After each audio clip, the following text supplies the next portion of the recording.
Hi hello నమస్తే welcome back to one more mini vlog. నేను మీ భార్గవి. ఈ రోజు మన మిద్రాపురి వుడో కాలనీ రోడ్ లో ఉన్న గిఫ్ట్ అండ్ గ్యాడ్జెట్స్ కి అయితే వచ్చేసాము. తేజుకి ఈవినింగ్ బర్త్డే పార్టీ ఏదో ఉందంట, సో గిఫ్ట్ అయితే సెలెక్ట్ చేసుకుంటుంది. ఈ లోపు మనం ఖాళీగా ఉండకుండా ఇక్కడ రీసెంట్ గా స్టార్ట్ చేసిన ఇయర్ రింగ్స్ అయితే ఒక లుక్ వేసేస్తున్నాను.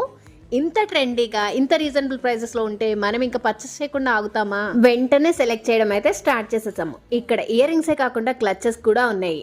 ఇప్పుడు ఎంతో ట్రెండ్ అవుతున్న ఇయర్ మఫ్స్ కూడా ఉన్నాయి. అట్లానే లేడీస్ కి జెంట్స్ కి వాచెస్ కూడా ఉన్నాయి. పిల్లల స్టేషనరీకి సంబంధించిన చాలా ఐటమ్స్ ఉన్నాయి. అట్లానే వ్యాలంటైన్స్ డే కూడా మంచి మంచి గిఫ్ట్స్ ఉన్నాయి. అవి నెక్స్ట్ వీడియోలో పెడతాను. ఈ లోపు సబ్స్క్రైబ్ చేసుకోండి. ఇక్కడ ఫ్రేమ్స్ అయితే ఎక్స్ట్రాడినరీగా ఉంటాయి విత్ రీజనబుల్ ప్రైజెస్ లో అన్నమాట. మీకు ఎలాంటి మ్యారేజెస్ ఉన్నా, ఫంక్షన్స్ ఉన్నా, హౌస్ వార్మింగ్స్ ఉన్నా చాలా బాగుంటాయి గిఫ్ట్స్. ఇప్పటి వరకు ఎవరైనా విజిట్ చేయకపోతే వెంటనే విజిట్ చేసేసేయండి. దీని అడ్రస్ వచ్చేసి శిల్పారామం ఆపోజిట్ లో ఉన్న డబల్ రోడ్ లో స్టార్టింగ్ మనకి SBI ఉంటుంది, దానిపైనే ఉంటుంది మన గిఫ్ట్ అండ్ గ్యాడ్జెట్. మన వీడియో చూపించినట్లయితే 10% డిస్కౌంట్ కూడా ఉంటుంది. Thanks for watching.